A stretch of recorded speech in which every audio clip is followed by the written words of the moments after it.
नमस्कार दोस्तों, ocean network में आपका स्वागत है। जिन लोगों ने 13 महीने तक दिल्ली की नाक में दम करके रखा हुआ था, दिल्ली को चौतरफा घेर करके बैठे हुए थे, कुंडली बॉर्डर पर, टीकरी बॉर्डर पर, गाजीपुर बॉर्डर पर, उधर नोएडा में, उधर याद करिए शाहजहांपुर जो राजस्थान से लगता हुआ बॉर्डर है। 4-5 जगहों पर ये घेर करके दिल्ली को बैठे हुए थे। दिल्ली को एक तरीके से नरक कर दिया था।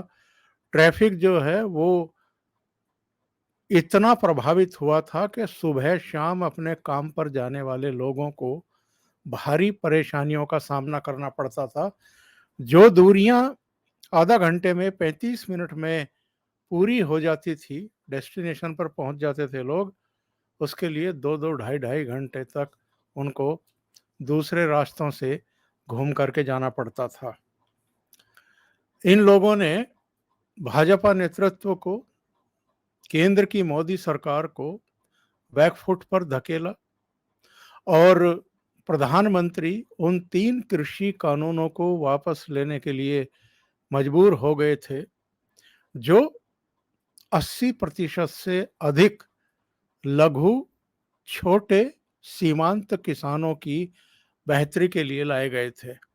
उनको वैकल्पिक एक मार्केट, एक पूरा मैकेनिज्म उपलब्ध कराया गया था। लेकिन आपने देखा कि जो मंडियां खेल कर रही थी, व्यापारियों की एसोसिएशन खेल कर रही थी, जो देशी विदेशी ताकतें लगी हुई थी, कुछ पॉलिटिकल पार्टियां लगी हुई थी, उनके चलते वो फैसला लेने के लिए मजबूर होना पड़ा केंद्र सरकार को, प्रधानमंत्री नरेंद्र मोदी को। अब वही टोली, वही सारे चेहरे एक बार फिर सक्रिय हुए हैं और इस बार उनकी सक्रियता क्यों दिखाई पड़ रही है, क्यों इन्होंने इस बार हरियाणा को चुना है और हरियाणा में भी जो महाभारत की भूमि रही है, कुरुक्षेत्र, उसको चुना है। इन्होंने कुरुक्षेत्र में, बिल्कुल कुरुक्षेत्र से सटे हुए पीपली में नेशनल हाईवे 44 को जाम कर दिया है। वहां जाम लगा करके बैठ गए हैं, ट्रैक्टर ट्रॉली खड़े करके, और ये संख्या 10 से 15,000 के बीच बताई जा रही है। अभी इसका नेतृत्व राकेश टिकैत कर रहे हैं, कुछ दूसरे नेता कर रहे हैं।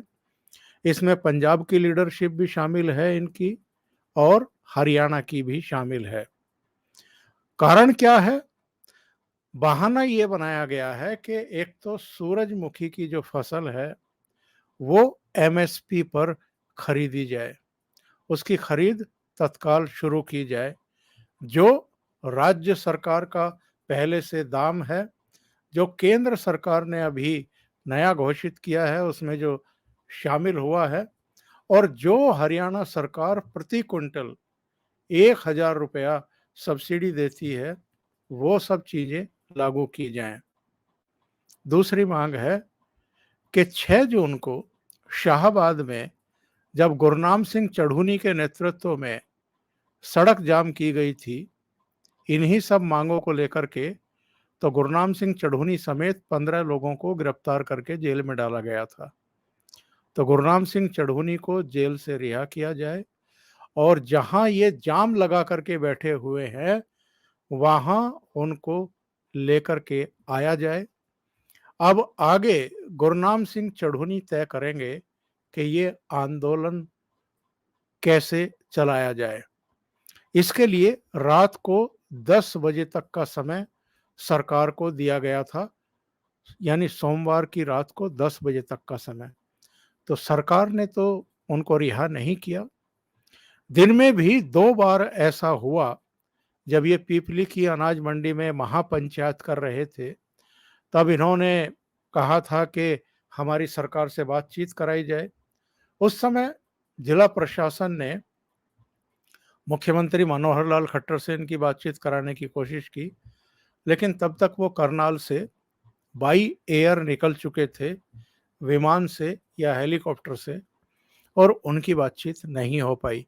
तो इन्होंने इंतजार नहीं किया मुख्यमंत्री का कि वो दिल्ली या चंडीगढ़ पहुंच करके बातचीत करें और कोई समाधान निकले। इन्होंने उसके कुछ ही समय बाद नेशनल हाईवे 44 जो दिल्ली को जम्मू कश्मीर तक को जोड़ता है, दिल्ली, सोनीपत, पानीपत, करनाल, कुरुक्षेत्र, अंबाला, चंडीगढ़ होते हुए एक तरफ पंजाब निकल जाता है, दूसरी तरफ हिमाचल प्रदेश के लिए और जम्मू कश्मीर के लिए।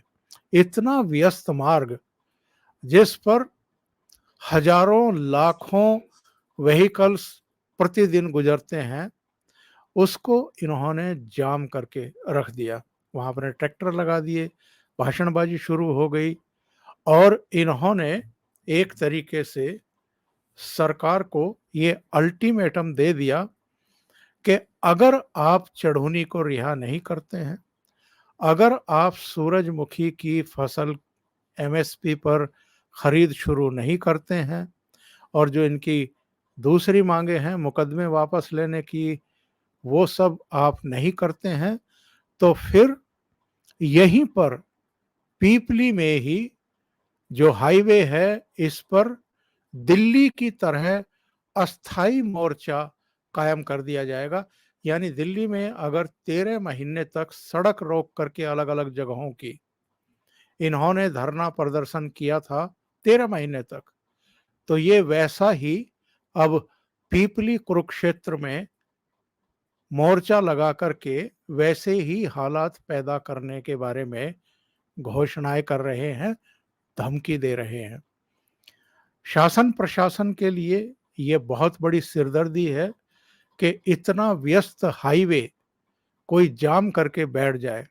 और वैसे भी मैंने तो चूंकि दैनिक जागरण में रहते हुए बहुत सालों तक महेंद्र सिंह टिकैत के नेतृत्व में पश्चिमी उत्तर प्रदेश में चलने वाले भारतीय किसान यूनियन आंदोलन को कवर किया है। उस समय कभी भी महेंद्र सिंह टिकैत ने जो आने जाने वाले हैं व्यस्त मार्गों पर, उनको कभी कष्ट पहुंचाने का कोई काम नहीं किया। उनके जो भी आंदोलन होते थे वो ऐसी जगह होते थे, वो एक जगह बैठ जाते थे और वहां बैठ करके अपनी मांगे मनवाने के लिए लंबे लंबे आंदोलन चलाते थे। दिल्ली के बोट क्लब पर चला हो, मेरठ की कमिश्नरी पर चला हो, रजबपुर में जेल भरो आंदोलन चला हो, या भोपा में नईमा कांड के बाद उनका आंदोलन चला हो, जहां जहां भी उनके आंदोलन रहे हैं वो सड़कों पर कभी नहीं हुए। कमिश्नरी के आसपास जरूर सड़कों पर यह आंदोलन था और दिल्ली में जो राजपथ था वहां पर यह था। तो वहां पर आसानी से बहुत छोटे से क्षेत्र में ये लोग बैठे हुए थे, तो वो रूट डाइवर्ट करके ट्रैफिक सुचारू रहा, लोगों को परेशानी नहीं हुई। ऐसे ही मेरठ में भी हुआ। और नईमा कांड में तो सड़क को छोड़ करके ये लोग नहर की पटरी के किनारे बैठे हुए थे, तो वहां भी कोई दिक्कत नहीं थी। लेकिन उन्हीं की संतान यानी राकेश टिकैत, नरेश टिकैत, ये जो अगली पीढ़ी है उनकी, वो जगह जगह ऐसे कारनामे कर रही है कि लाखों लाखों लोगों को रोजाना परेशानी झेलनी पड़े। यानी कितने लोग मन से इनके खिलाफ खड़े हो रहे हैं, इनको इस बात का अंदाजा भी नहीं है। और यही वजह है जब आप सोशल मीडिया पर जाते हैं तो बहुत सारे लोग इनके खिलाफ कड़ी से कड़ी कार्रवाई करने की मांग करते हैं, इनकी आलोचना करते हैं। अब आते हैं इस बात पर कि ये जो धरना प्रदर्शन नेशनल हाईवे 44 पर इन्होंने शुरू किया है ट्रैक्टर वगैरह खड़े करके, इसके पीछे इनकी मंशा क्या है? तो सीधी सी मंशा है, हरियाणा सरकार को टारगेट बनाओ। इस समय हरियाणा सरकार थोड़ा कमजोर स्थिति में भी है, क्योंकि पहलवानों का एक अलग मुद्दा चल रहा है जिसको लेकर के हरियाणा की राजनीति गरमाई हुई है। वहां खाप पंचायतें सक्रिय रही हैं और ये भी राकेश टिकैत वगैरह भी, चूंकि बालियान खाप को रिप्रेजेंट करते हैं पश्चिमी उत्तर प्रदेश में मुजफ्फरनगर जिले में, इनके जो बड़े भाई हैं नरेश टिकैत, वो बालियान खाप के सर्वे सर्वा हैं। उनके देखा देखी जो दूसरी खापें हैं वो भी सक्रिय हो जाती हैं अलग-अलग मुद्दों को लेकर के। हरियाणा में भी जहाँ-जहाँ खाप सिस्टम है, वो लोग भी सक्रिय हो जाते हैं। तो पहलवानों के मुद्दे को लेकर के पहले से ही खाप पंचायतें ऑलरेडी सक्रिय थी, जिनमें से बहादुरगढ़ में जो एक पंचायत हुई है, उसने तो घोषणा कर रखी है कि 14 जून को हरियाणा बंद करेंगे। सोनीपत में पंचायत हुई, उसने भी कहा कि 15 जून तक अगर ब्रजभूषण सिंह को गिरफ्तार नहीं किया गया, तो वो आगे बड़े आंदोलन का ऐलान करेंगे। इसी तरीके से जो सोरम में पंचायत हुई थी, सोनीपत के मुंडलाना में हुई थी, अलग-अलग जगहों पर जो पंचायतें हो रही हैं, या बलाली गाँव में जो हुई थी, जो विनेश फोगाट, संगीता फोगाट का गाँव है, महावीर फोगाट का गाँव है, वहाँ भी सुर यही था कि बड़ा आंदोलन शुरू करेंगे। तो वो बड़ा आंदोलन दिल्ली की तर्ज पर अस्थाई मोर्चा लगाने का आंदोलन राकेश टिकैत के नेतृत्व में पीपली में हाईवे पर शुरू हो चुका है। सुबह 10 बजे इन्होंने पंचायत बुलाई है और राकेश टिकैत ने पहले ही कह दिया है कि सोमवार की रात को 10 बजे तक अगर चढ़ूनी को रिहा नहीं किया गया, आंदोलन स्थल पर नहीं लाया गया और सरकार ने सूरजमुखी की फसल की एमएसपी रेट पर खरीद शुरू करने का ऐलान नहीं किया, कोई समझौता अगर सरकार से नहीं हुआ, तो फिर मंगलवार को जो 10 बजे बैठक होगी, उसके बाद संयुक्त किसान मोर्चा के हाथों में इस आंदोलन को दे दिया जाएगा। यानी जो संयुक्त किसान मोर्चा दिल्ली में 13 महीने तक मोर्चा लगा करके बैठा रहा, उसी को इस पीपली वाले आंदोलन की बागडोर थमा दी जाएगी। इसके कई एस्पेक्ट हैं। इसके पीछे थोड़ा-सा झाँकने की ज़रूरत है कि एक्चुअल में खेल क्या है? एक तो 2024 का लोकसभा चुनाव अब बहुत दूर नहीं है। 2024 में ही हरियाणा में विधानसभा चुनाव भी होना है। पिछले 9 साल से जो जाट कम्युनिटी है, वो अपने आप को हरियाणा की राजनीति में अलग-थलग महसूस करती रही है। भूपेंद्र सिंह हुड्डा हो, चौटाला की फैमिली हो, ये सब सत्ता से बाहर हैं। यानी कांग्रेस और इंडियन नेशनल लोकदल लगभग किनारे लगी हुई हैं। भारतीय जनता पार्टी की पिछले 9 साल से सत्ता है।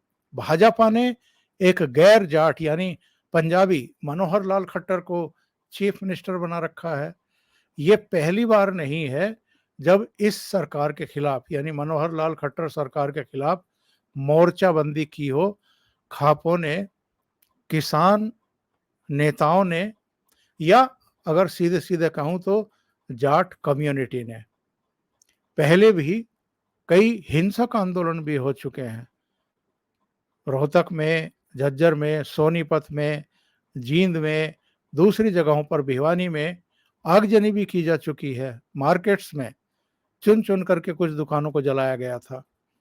तो ये चीज़ें लगातार चल रही हैं। तो निशाने पर इस समय मनोहर लाल खट्टर सरकार है।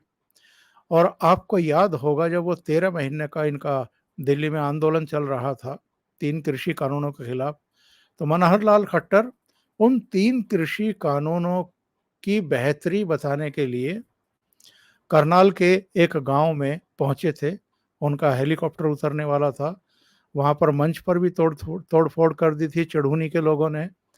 हेलीपैड को भी खोद दिया गया था और वहां क्लैश की स्थिति आ गई थी। उसके बाद भी गुरनाम सिंह चढ़ूनी लगातार भारतीय जनता पार्टी के खिलाफ, मनोहर लाल खट्टर के खिलाफ, प्रधानमंत्री मोदी के खिलाफ काफ़ी अपशब्दों का प्रयोग करते आ रहे हैं। अभी हाल ही में उन्होंने कहा था कि हम पहले भी प्रधानमंत्री की मरोड़ निकाल चुके हैं, हम फिर मरोड़ निकाल देंगे। तो अभी शाहाबाद में जब उन्होंने 6 जून को हाईवे जाम करने की कोशिश की थी, तो पुलिस ने बल प्रयोग किया था, वाटर कैनन का भी यूज़ किया था। इन सबको उठा करके हाईवे से अलग कर दिया था, इनके ट्रैक्टर हटा दिए थे और गुरनाम सिंह चढ़ूनी और उनके कुछ साथियों को उठा करके जेल में डाल दिया था, यानी कोर्ट में पेश किया, वहाँ इन्होंने जमानत लेने से इनकार किया और कोर्ट ने इनको 14 दिन की न्यायिक हिरासत में भेज दिया। तो ये लोग एक तो गुरनाम सिंह चढ़ूनी की रिहाई की मांग कर रहे हैं या रिहाई का बहाना बना रहे हैं, और इस करके इन्होंने एक मोर्चाबंदी मनोहर लाल खट्टर सरकार के खिलाफ की है। पहलवानों के आंदोलन के चलते जो इनको समर्थन दे रही है जेजेपी, जिसका डिप्टी चीफ मिनिस्टर है दुष्यंत चौटाला, उसमें भी मतांतर चल रहा है, तीखे मतभेद चल रहे हैं। हालांकि 5 एमएलए 10 में से उनके ऐसे हैं जो अलग अलग कारणों से नाराज हैं, इनकी मीटिंगों में भी शामिल नहीं होते हैं।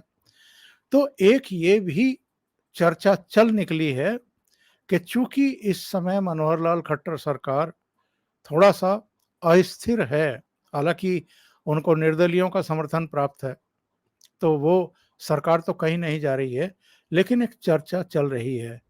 तो ऐसे में ये लोग एक और झटका देने की कोशिश में हैं और राजनीतिक रूप से खास तौर से जाटों की जो जाटों को जो ध्रुवीकृत करने की एक और कोशिश हो रही है, लोकसभा चुनाव से पहले, विधानसभा चुनाव से पहले।